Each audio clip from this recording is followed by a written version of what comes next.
I thirst, I thirst, I thirst for souls, come to me.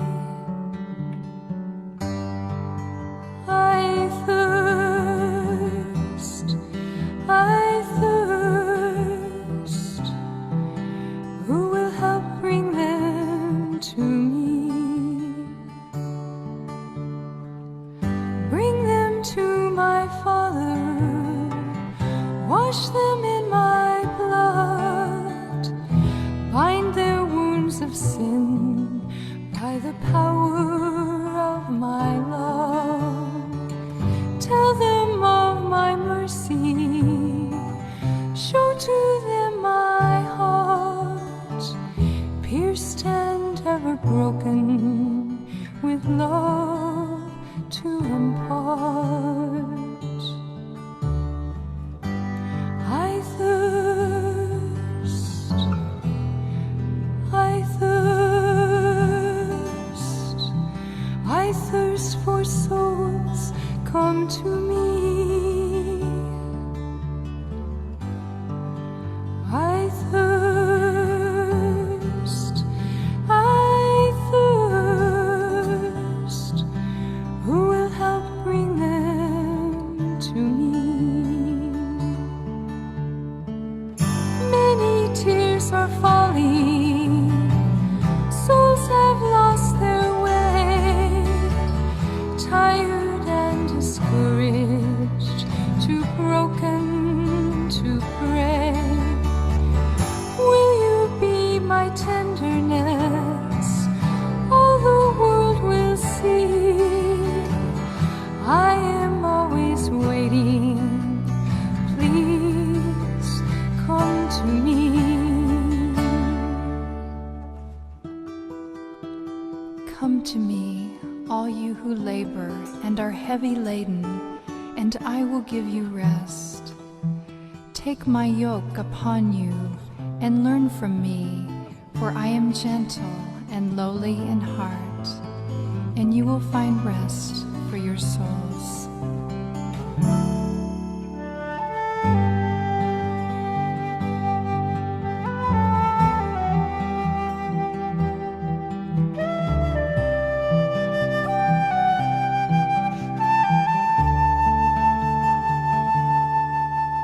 I thirst, I thirst, I thirst for souls, come to me. Who will help bring them to me? I thirst.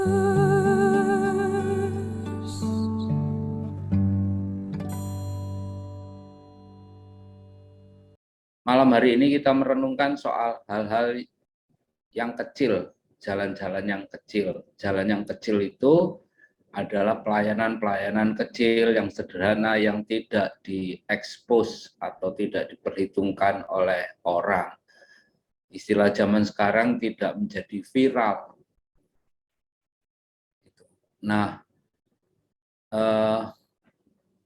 ini memang susah karena kalau pelayanan kecil itu dianggap nggak penting, pelayanan kecil itu dianggap ya membosankan karena terus-menerus seperti itu. Jadi pelayanan kecil itu bukan soal besar kecilnya sebuah pelayanan, tetapi adalah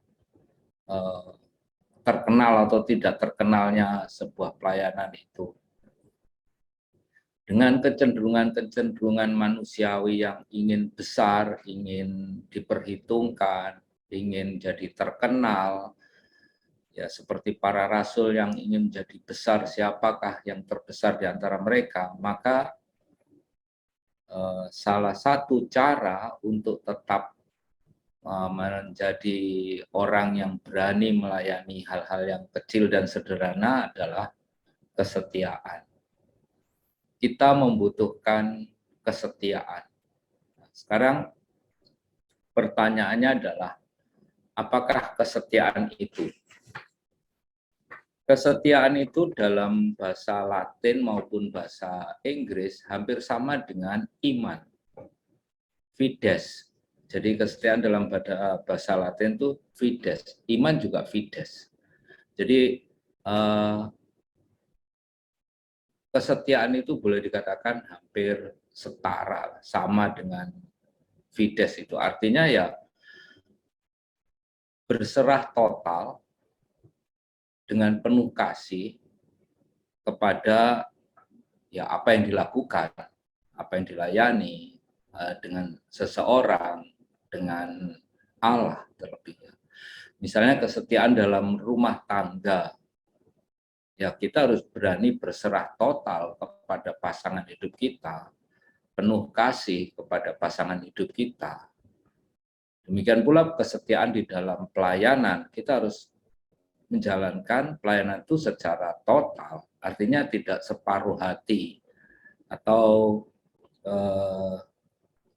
suka dan tidak suka. Kalau dalam bahasa Jawanya itu dok-doknyeng gitu, apa anget-anget tai ayam. Pada awal itu semangat, tapi ketika merasa kok seperti ini terus, akhirnya mundur, tidak mau melayani lagi. Jadi ini tidak setia. Juga demikian dalam kehidupan berkeluarga, pada awalnya ya memuji-muji pasangannya itu setinggi langit, bahwa kamu malaikatku, kamu orang yang terbaik di dunia. Tetapi pada perjalanan waktu, semua itu bisa berubah karena kita kehilangan kesetiaan.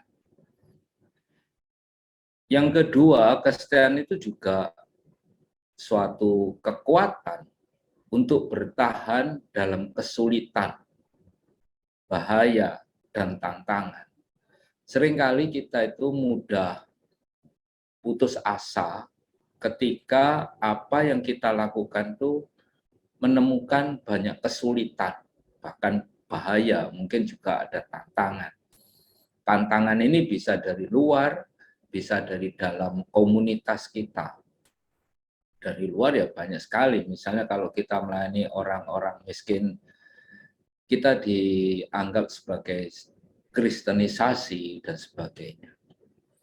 Tantangan dari dalam ya banyak juga. Kita seringkali sudah melayani, merasa melayani, kita sudah merasa memberikan diri, kita sudah memberikan segala sesuatu untuk pelayanan kita, ternyata masih disalah-salahkan. Atau dalam bahasa Jawanya itu dipaido, dikritik terus-menerus. Ini juga terjadi di dalam banyak hal. Di dalam kepanitiaan atau dalam komunitas-komunitas, ada sebagian orang, sekelompok orang itu membangun komunitas paido, menyalahkan. Apapun yang dilakukan pasti ada sesuatu yang bisa dikritik. Tetapi dia sendiri seringkali tidak melakukan apa-apa. Jadi ini tantangan terbesar dalam pelayanan. Belum lagi orang yang kita layani seolah-olah nggak peduli. Artinya orang yang kita layani merasa bahwa ya sudah, diberi sembako ya sudah, nggak mau berusaha dan sebagainya. Sehingga kita merasa kecewa, orang sudah dilayani kok nggak berterima kasih atau nggak berubah, tetap saja. Misalnya ini sharing pengalaman ketika saya mendampingi anak-anak jalanan. Pada saat itu memang seringkali saya merasa putus asa dengan anak jalanan. Didampingi, disekolahkan, tetapi mereka merasa, saya melihat mereka tidak berubah. Mereka tetap saja, yang maling ya tetap maling, yang yang suka berkelahi ya tetap berkelahi, yang judi ya tetap judi, yang mabuk ya tetap mabuk. Saya merasa bahwa buat apa saya di sini? Buat apa saya melakukan pendampingan kepada mereka? Tetapi saya berusaha untuk terus melakukan bagi mereka. Menurut saya yang terbaik untuk mereka. Mengasihi mereka dengan sepenuh hati. Bagi saya yang terbaik adalah ketika saya berusaha untuk mengasihi mereka dengan sepenuh hati. Artinya ya sudah, mereka kalau mencuri atau melanggar hal-hal yang tidak saya inginkan, ya saya tetap berusaha untuk mencintai. Maka ketika di rumah singgah dulu, anak-anak itu sudah yakin, misalnya ada barang hilang, mereka langsung marah, alah paling Romo juga akan mengatakan, ya wes, ya sudah hilang, mau apa lagi. Dan ini seringkali dimanfaatkan oleh mereka untuk tidak bertanggung jawab. Tetapi maksud saya sudah, saya ingin mencintai mereka dengan sepenuh hati, dengan sungguh-sungguh. Nah, bertahun-tahun kemudian baru saya melihat ternyata ya banyak anak yang berubah dan banyak anak yang merasakan kasih itu. Jadi mereka berani berubah bukan karena fasilitas, bukan karena dorongan-dorongan, tetapi karena mereka merasakan kasih itu. Inilah tantangan kita. Nah, kesulitan-kesulitan kita juga seringkali muncul ya di dalam pelayanan-pelayanan dalam kehidupan bersama. Banyak sekali kesulitan.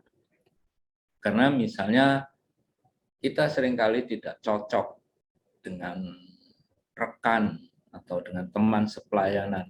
Itu membuat kita udah kalau mau melayani itu udah tinggal separuh hati gitu. Jadi kasih tinggal nggak sampai 100% lagi, tapi tinggal 40-50%. Karena kita membayangkan bahwa, aduh nanti kalau saya berangkat dengan ini, saya ketemu ini, orang ini menjengkelkan saya nggak cocok dengan dia. Dan kita inginnya pelayanan itu dengan orang-orang yang cocok dengan kita. Padahal belum tentu orang yang cocok itu bisa mengembangkan dan belum tentu orang yang tidak cocok itu menghambat kita. Mungkin saja orang yang tidak cocok itu bisa memberikan masukan-masukan yang bagus, mengkritisi pelayanan-pelayanan kita, meneguhkan kita untuk tekun menjalankan pelayanan ini. Jadi tantangan terbesar bagi kita adalah juga komunitas kita. Nah, pertanyaannya adalah, mampukah kita bertahan untuk menjalankan pelayanan itu dengan sepenuh hati, meskipun ada kritikan dari orang, ketidakcocokan dengan rekan, dengan kerabat yang lain, atau ya melihat orang yang kita layani itu ya nggak berubah, ya sudah seperti itu, dari itu ke itu nggak berubah. Beranikah kita tetap setia untuk menjalankan pelayanan yang seperti itu? Kesetiaan itu bukan sekedar taat. Taat itu orang karena aturan, kewajiban. Tetapi kesetiaan adalah dorongan kita untuk menjalankan apa yang sudah kita mulai, kita lakukan. Kalau hanya sekedar ketaatan, ini bahaya. Farisi yang dikecam Yesus itu taat pada hukum, tapi dia menjalankan aturan hanya demi aturan, tanpa melihat apa yang ada di balik aturan itu dan mengapa dia harus menjalankan. Maka Yesus seringkali bertengkar dengan mereka karena ketaatan buta dari kaum Farisi.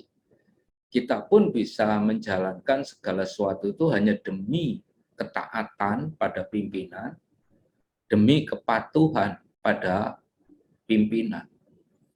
Artinya ya sudah, saya menjalankan ini tanpa hati lagi. Misalnya sebagai seorang imam, saya mendapat perutusan misalnya pindah ke Malang atau ke Pandaan atau kemana.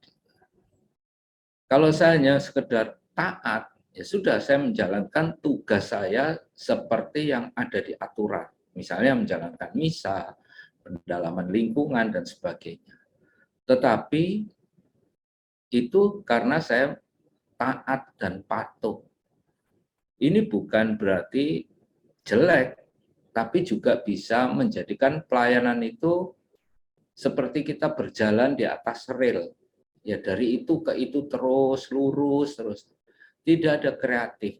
Santo Vincentius, maaf kalau saya mengutip Santo Vincentius, karena ya saya berpikir Ibu Teresa dan Santo Vincentius tidak jauh berbeda spiritualitasnya. Santo Vincentius mengatakan kasih itu kreatif. Kalau kita menjalankan pelayanan dengan kasih, kita akan kreatif. Membangun ini bukan membangun bangunannya, tetapi bagaimana mengembangkan umat, bagaimana mengembangkan pelayanan. Kita kreatif. Kreatif itu karena didasarkan pada kasih. Maka penting sekali dalam kesetiaan itu ada kasih supaya kita kreatif. Misalnya kita memberi makan saja ya, memberi makan pada kaum miskin misalnya. Mungkin sehari sekali, 2 kali, mungkin kita senang 3 kali. Tapi lama-lama kita bosan. Karena apa? Kok hanya begitu-begitu saja. Kita seperti orang berjalan di atas rel. Ya lurus gitu aja.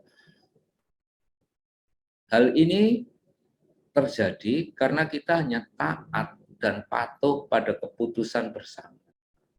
Kita belum mempunyai kasih. Kalau kita punya kasih, kita akan kreatif. Bagaimana sekarang memberi makan itu bukan sekedar memberi makan, tetapi juga bagaimana membangun relasi, menyadarkan mereka akan harkat martabat mereka sebagai manusia, dan sebagainya. Banyak hal yang bisa kita lakukan kalau kita punya kasih, dan itu akan memunculkan kreativitas-kreativitas yang lain. Bukan hanya sekedar menjalankan aturan. Ketaatan juga bisa terjadi karena tekanan dari orang yang lebih kuat. Artinya orang yang punya power, atasan, pimpinan. Misalnya gini, orang diutus untuk mendampingi, melayani misalnya. Ya, orang Jawa biasanya sungkan untuk menolak. Iya, ya sudah menjalankan. Tetapi hatinya sebetulnya tidak menjalankan di situ. Dia tidak punya hati di situ. Maka dia seperti robot yang mengulang-ulang hal yang sama. Nah, kesetiaan bukan soal kepatuhan pada pimpinan, tetapi kesetiaan adalah kasih kepada orang yang kita layani.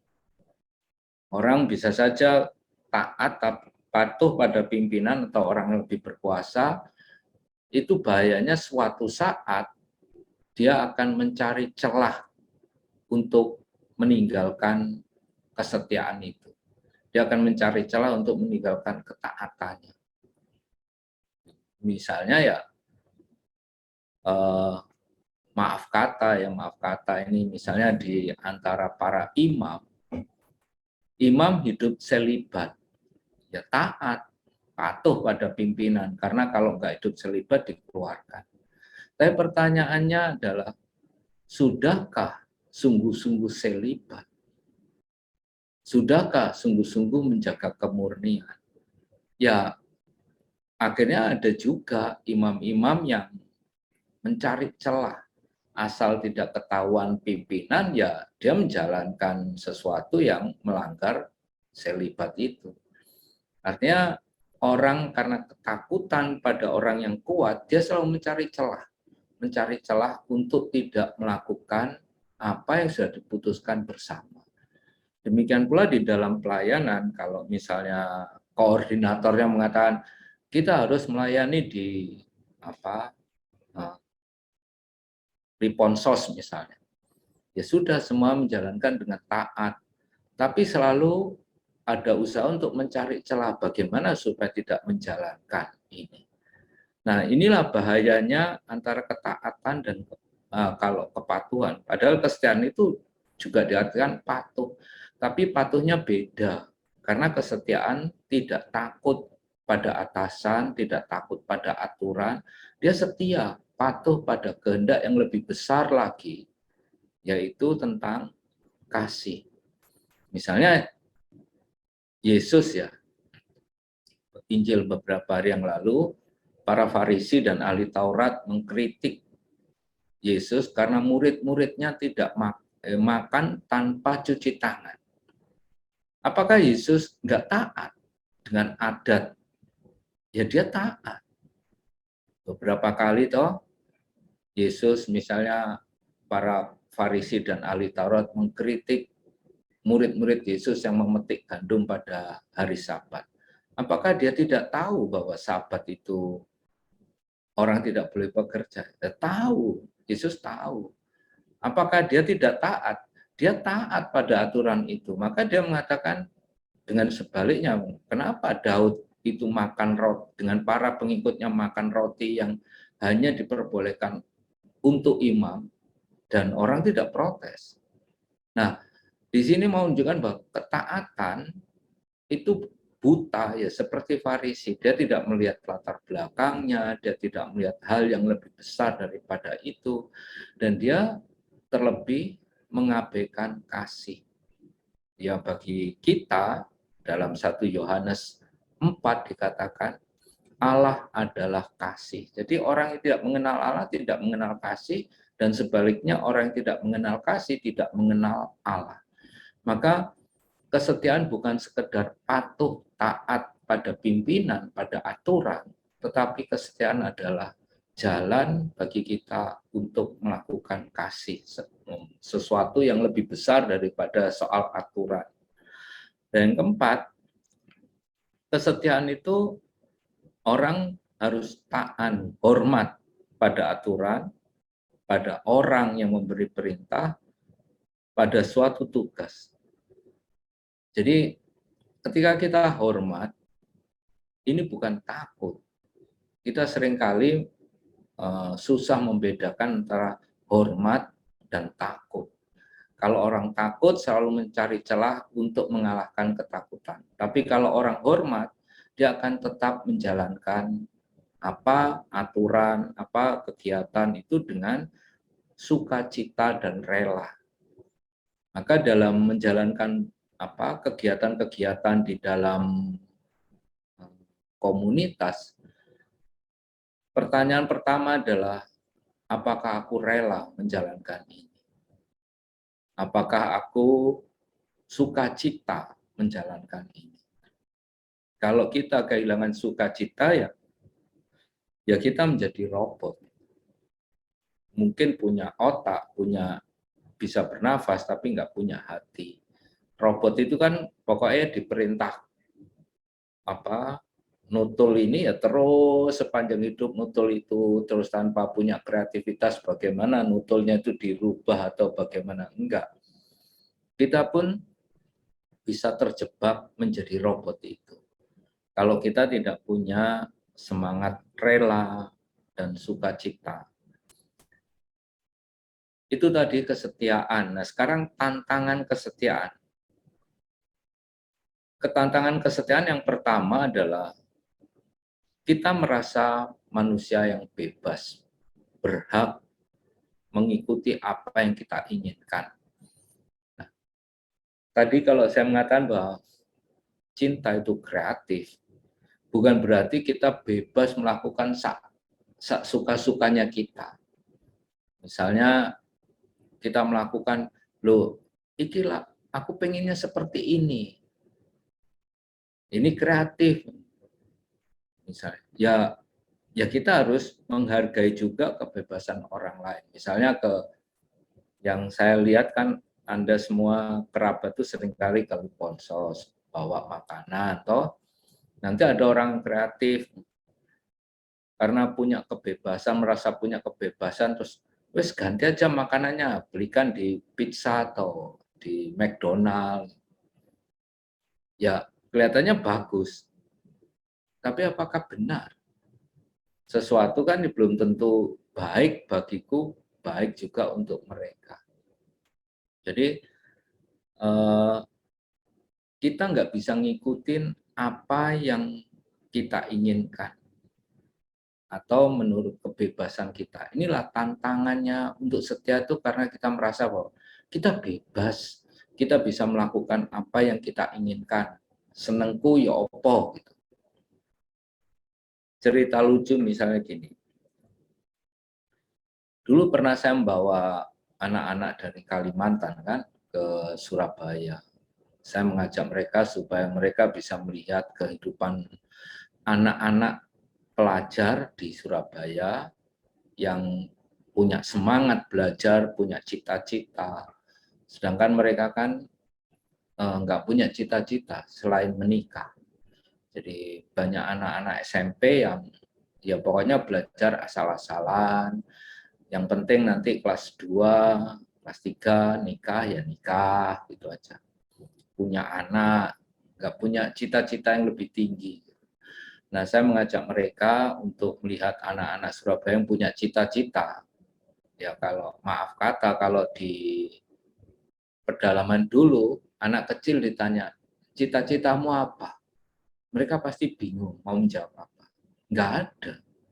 Kalau di Jawa misalnya anak kecil ditanya, cita-citamu jadi apa? Ada yang pilot, polisi, dokter, insinyur, itu sudah sejak zaman saya kecil ya cita-cita tetap aja. Tapi minimal punya cita-cita. Nah kalau di sana ditanya, cita-citamu jadi apa? Ya bingung, nggak tahu. Karena memang nggak punya. Nah, saya mengajak mereka supaya mereka membuka wawasan bahwa hidup itu bukan hanya untuk saat ini, tapi juga untuk masa depan. Suatu malam, ada seorang donatur yang baik hati. Mereka mengajak saya, ayo anak-anak itu kan belum pernah di Kalimantan, belum pernah makan steak. Ya memang di Kalimantan ya nggak ada orang jualan steak gitu ya. Di pedalaman ya. Adanya orang motong babi ya babi panggang gitu aja dipanggang atau ikan dibakar gitu aja. Tapi jualan steak kan nggak ada. Mentok mewah itu bakso dan rumah makan Padang gitu ya. Rumah makan Padang itu ayam goreng gitu aja. Nah, ini baik ngajak anak-anak makan steak, tapi apakah baik untuk anak-anak? Kelihatannya saya udah mengatakan nggak usah lah, makanan sederhana aja. Diajak aja makan ke rumah makan Padang, nanti minta daun singkong yang banyak itu pasti anak-anak suka daripada harus makan steak dan sebagainya. Tapi orang ini merasa bahwa apa yang dilakukan itu baik, ya sudahlah, karena ya donatur ya suka-suka dia atau mau beri apa ya. Saya kan nggak boleh ngelarang-larang orang. Nah, akhirnya anak-anak itu diajak makan steak. Nah, yang lucu kan kalau makan steak itu hanya dikasih garpu dan pisau. Pertama anak-anak udah protes. Ini nggak ada sendoknya. Makan pakai tangan boleh. Saya tuh udah mulai mau ketawa ya. Saya bilang sabar, sabar nanti. Setelah steaknya keluar semua, nah, mereka mulai bertanya lagi. Ini nasinya kok nggak keluar-keluar? Kita makannya kapan? Ya inilah. Artinya bahwa baik bagi orang belum tentu baik untuk orang lain yang kita layani. Nah, seringkali dengan mengagungkan kebebasan yang apa yang aku inginkan, kita seringkali mengobjekkan orang yang kita layani. Menurut Anda baik, tapi apakah yang dilayani itu merasa baik? Ya belum tentu. Maka tantangan kesetiaan adalah bagaimana kita mengendalikan hak-hak kebebasan kita. Jangan hanya sekedar menuruti apa yang kita inginkan, apa yang kita anggap baik, tapi juga kita harus menyadari bahwa orang yang kita layani adalah subjek, bukan objek dari kreativitas kita. Maka ya perlu dibicarakan, perlu bertanya, perlu memahami subjek yang kita layani. Dan tantangan kedua adalah kebosanan. Mengapa kita bosan? Ya karena kita merasa berjalan di atas rel tadi. Kita kehilangan kasih. Karena kalau ada kasih, kita nggak akan bosan. Kita akan menjalankan terus-menerus dengan penuh sukacita dan rela. Tantangan ketiga, lingkungan tidak memberi dukungan. Artinya ya, di dalam pelayanan seringkali komunitas kita tidak mendukung apa yang kita lakukan. Mungkin juga keluarga kita tidak mendukung. Bertanya, mengapa sih kok selalu setiap minggu harus melayani ke sana, melayani ke sini, tidak mendukung. Sehingga kita pun seringkali ragu, benar apa enggak sih yang kita lakukan ini. Nah, ini tantangan kesetiaan. Kemudian yang terakhir, tantangan kesetiaan itu kita nggak punya harapan. Artinya ya, ketika kita melayani orang gila gitu ya, terus kemudian kita bertanya, apakah kalau kita rawat dia bisa sembuh? Sehari sekali kita melayani, 2 kali kita melayani tetap gila, 3 kali melayani, 4 kali melayani, berulang kali kita datang, Pak tetap gila aja. Kapan sembuhnya? Ini kita nggak punya harapan apakah pelayanan kita itu berguna untuk dia atau tidak. Nah, hal ini bisa kita bertanya pada diri sendiri. Yesus itu berusaha untuk menyelamatkan kita. Apakah ketika kita jadi Katolik kita langsung bisa menjadi orang yang baik? Ya enggak. Ya tetap aja kita melakukan hal-hal yang melanggar perintah Tuhan. Apakah Yesus kalau begitu selesai mengasihi kita? Ya enggak dia. Dia tetap mengasihi kita. Gampangnya gini. Setiap tahun gereja ya, minimal memberi kesempatan 2 kali untuk pengakuan dosa. Ya menjelang Natal dan menjelang Paskah. Pertanyaannya adalah, setelah mengaku dosa, apakah Anda berubah menjadi orang baik? Ya enggak. Bahkan dosa itu diulang-ulang. Maka dalam pengakuan dosa itu seringkali ya, yang dosanya dilakukan ya itu aja, udah dari itu ke itu, sampai kapanpun ya dari itu ke itu. Pertanyaannya, lah ngapain kamu ngaku dosa? Bukankah Yesus sendiri mengatakan ketika dengan perempuan yang berbuat dosa di Injil Yohanes, dia mengatakan pergilah dan jangan berbuat dosa lagi. Sedangkan kita ini menjalankan pengakuan ya karena ketaatan dan kewajiban, maka ya yang dilakukan ya dosa dari itu ke itu aja. Nggak ada perubahan karena ya kita memang hanya wajib aja lah, mau Natal Paskah ngaku dosa itu wajib, tapi nggak ada niat dari dalam hati. Misalnya gini, mau Natal ya, ngaku dosanya saya suka gosip, saya suka marah, saya serakah. Nanti pada waktu mau Paskah ya itu lagi, saya suka gosip, saya suka marah, saya serakah. Nanti mau Natal tahun depannya lagi, ya itu lagi. Pertanyaannya, apakah kita nggak berubah?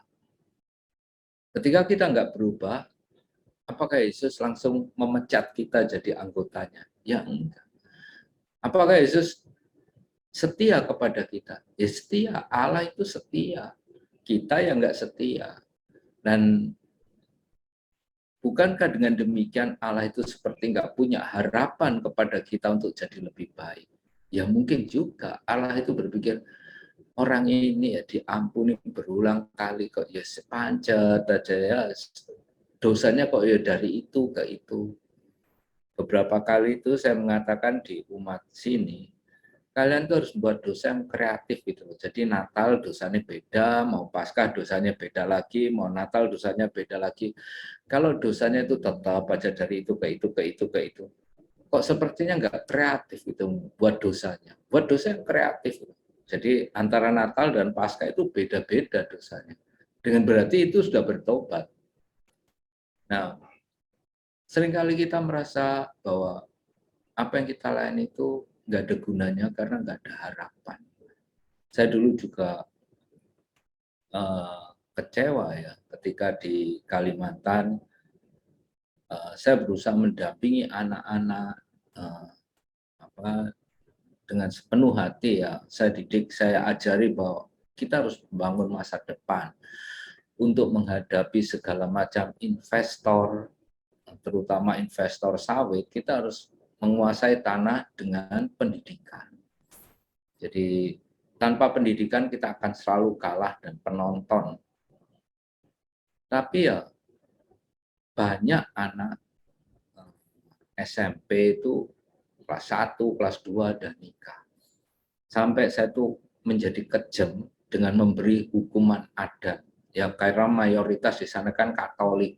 Jadi bagi saya membuat aturan kalau menikah di bawah umur 18 tahun untuk seorang perempuan dan 20 tahun untuk seorang laki-laki kena hukum adat. Tapi ya meskipun sudah dikasih hukum adat ya, mereka berani bayar adat, berani bayar hukum adat itu. Nah, karena apa? Ini melihat hal ini itu saya merasa nggak ada gunanya apa yang saya lakukan selama ini. Tetapi apakah sungguh tidak ada gunanya? Ya ada bagi saya saat ini. Bulan ini ada beberapa anak yang dulu saya bawa ke Jawa itu kan akhirnya sekolah di Jawa, sekarang kuliah. Bulan ini, Agustus ini, paling tidak ada 6 anak di wisuda. Kan suatu bagi saya, ternyata ada buahnya juga. Pada saat itu, pada saat dulu itu, saya merasa sudah putus asa, percuma lah. Apalagi orang tua pada waktu itu mengatakan, buat apa anaknya sekolah?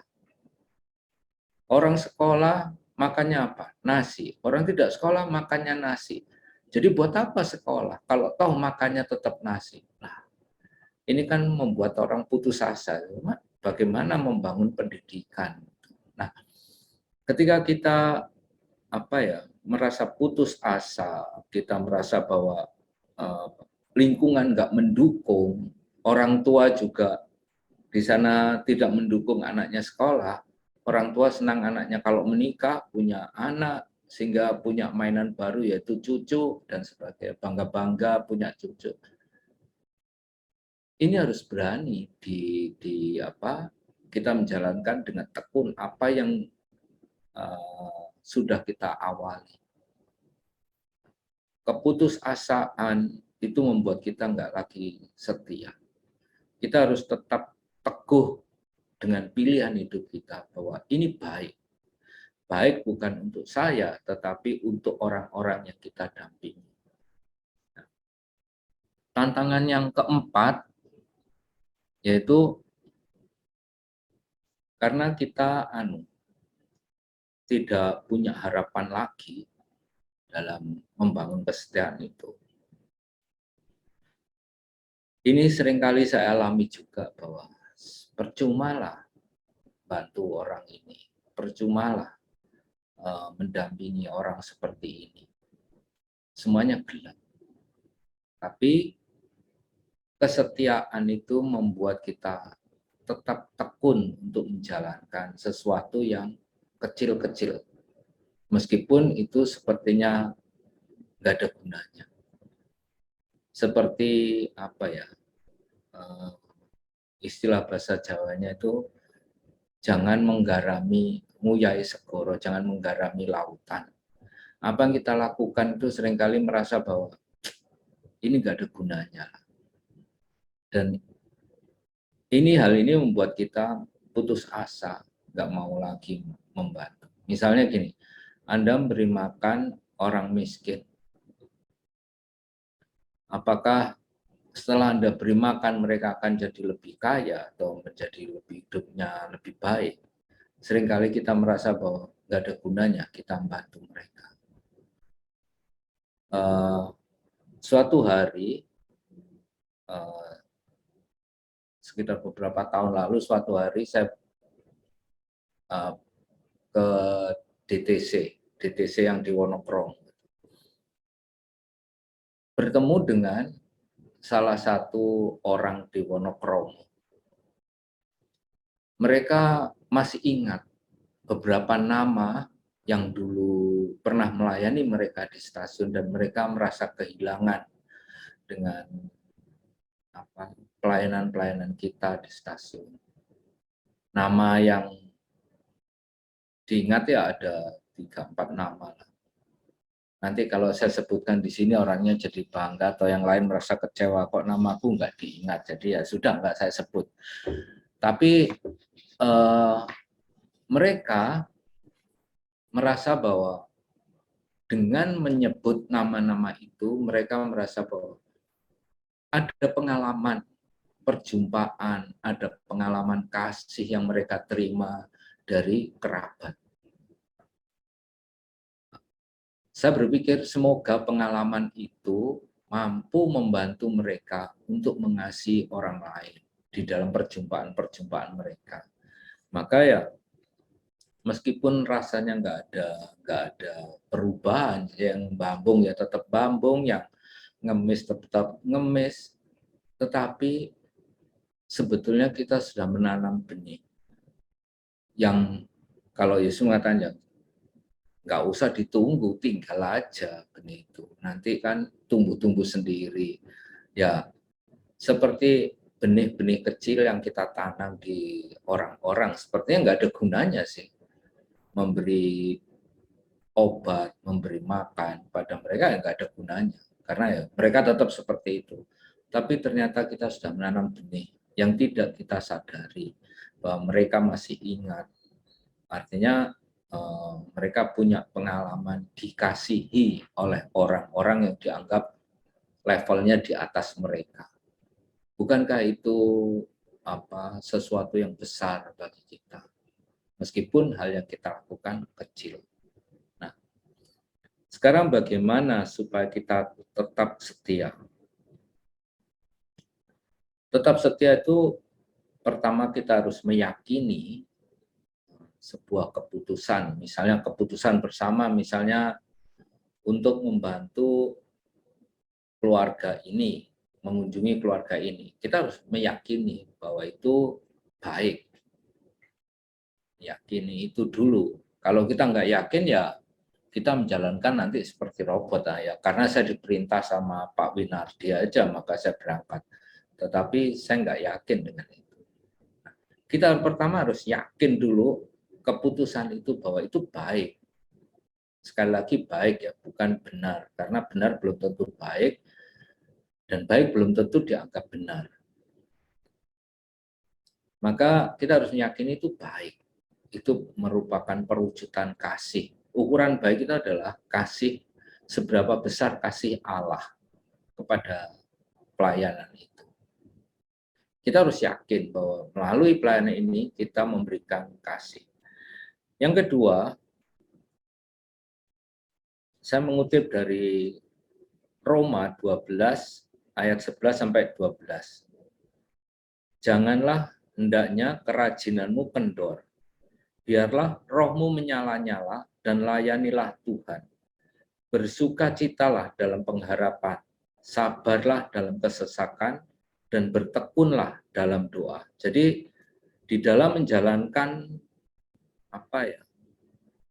pelayanan, 3 hal ini yang penting, yaitu bersukacitalah dalam pengharapan.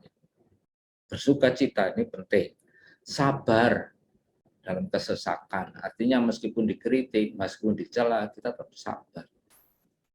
Dan yang ketiga, tekun dalam doa. Seringkali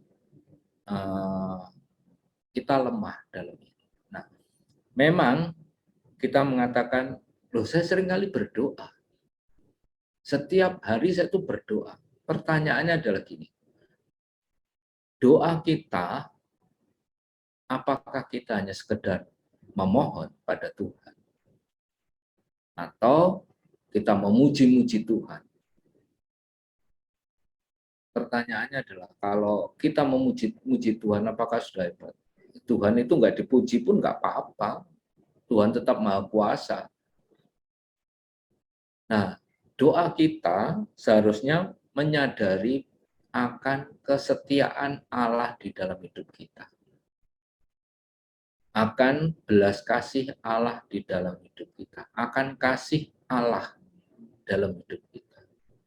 Nah, maka doa dan hening itu buat apa? Bukan kita supaya bisa melayang-layang, tapi hening itu kita merefleksi hidup kita untuk menyadari sejauh mana kasih Allah itu di dalam diri kita. Sejauh mana kita merasakan atau menikmati kasih Allah dalam hidup. Nah, kalau kita menyadari itu, maka kita akan berani berbagi kasih kepada sesama kita.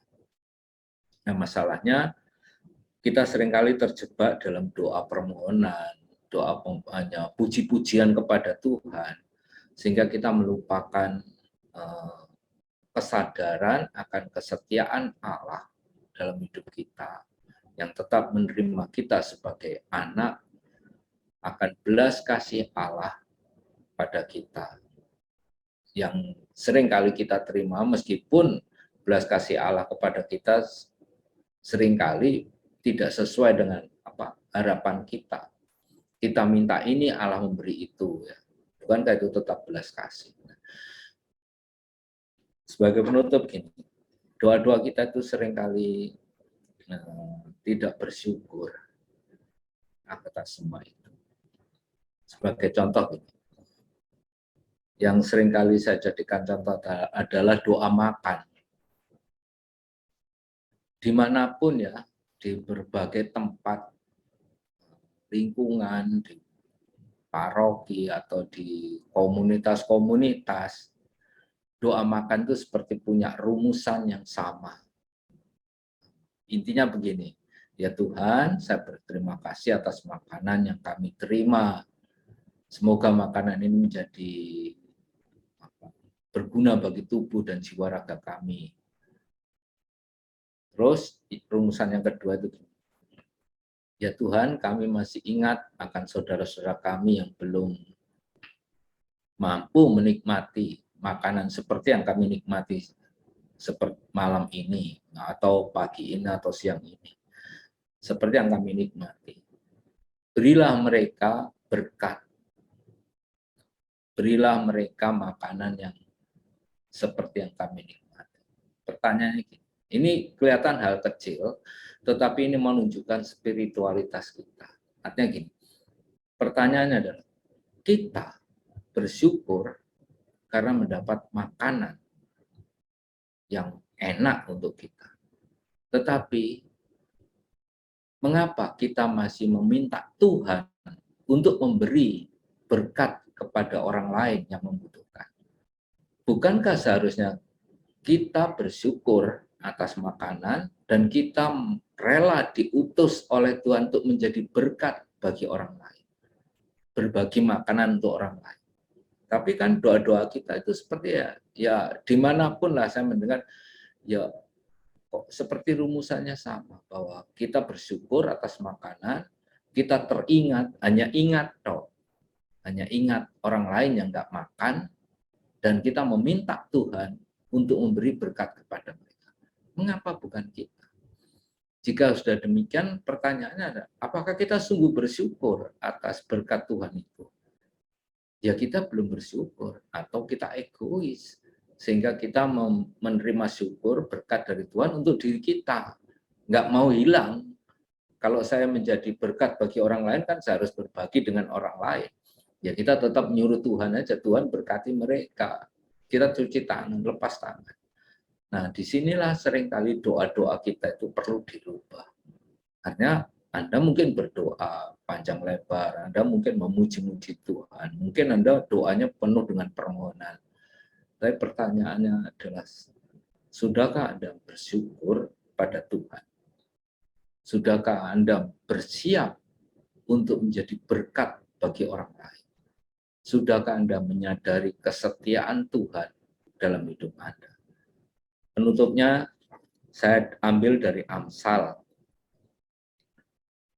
Amsal 20 ayat 6. Banyak orang menyebut diri baik hati, tetapi orang yang setia, siapakah yang menemukannya? Artinya betapa sulitnya mencari orang setia, meskipun banyak orang baik hati. Jangan-jangan KKIT itu penuh orang baik hati, tetapi seperti Amsal, siapakah menemukannya? Siapakah yang setia dan bisa menemukannya orang setia di KKIT? Begitu saja yang bisa saya berikan dan sudah cukup panjang. Terima kasih, Winardi.